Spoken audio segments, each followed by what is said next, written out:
ಅಂತ. ಸೂರ್ಯ ಚೆನ್ನಾಗಿದ್ಯಾ? ಏನಪ್ಪ ಸೂರ್ಯ, ಚೆನ್ನಾಗಿದ್ಯಾ ತಾನೆ? ನಿನ್ನ ನಾನು ಚಿಕ್ಕ ವಯಸ್ಸಿನಲ್ಲಿ ನೋಡಿದ್ದು, ಇದು ದೊಡ್ಡವನಾಗಿದ್ಯಾ? ಆರಾಮಿದ್ಯಾ ತಾನೆ? ರಾಮಣ್ಣವರೇ, ಈ ಗ್ರಾಮ ದೇವತೆ ಲಕ್ಕವತ್ತಾಯಿಯ ಆಶೀರ್ವಾದ ಮತ್ತು ನಿಮ್ಮಂತ ಹಿರಿಯರ ಆಶೀರ್ವಾದದೊಂದಿಗೆ ನಾನು ಮತ್ತು ನಮ್ಮ ಮನೆಯವರು ತುಂಬಾ ಚೆನ್ನಾಗಿದ್ದೇವೆ. ಒಳ್ಳೆಯ ಸಮಯಕ್ಕೆ ಬಂದಿದೆಯಾ? ನನ್ನ ತಂಗಿ ಫಸ್ಟ್ ಕ್ಲಾಸ್ ಪಾಸ್ ಆಗಿದ್ದಾಳೆ. ಮೊದಲು ಈ ಸ್ವೀಟ್ ತಿನ್ನು, ಆಮೇಲೆ ಎಲ್ಲರೂ ಸೇರಿ ಊಟ ಮಾಡೋಣ.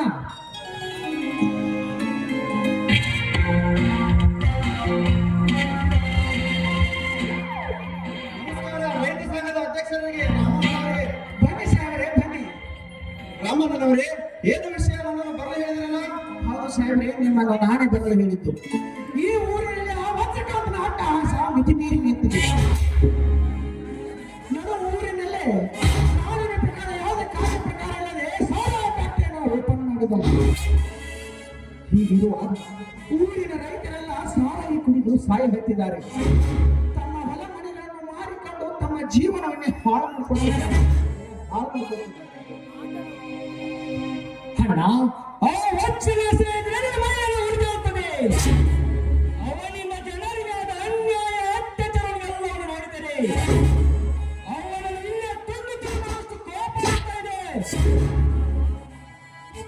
ಗೆಳೆಯ, ಹಾಗೆಲ್ಲ ಮಾಡಬಹುದಿಲ್ಲ.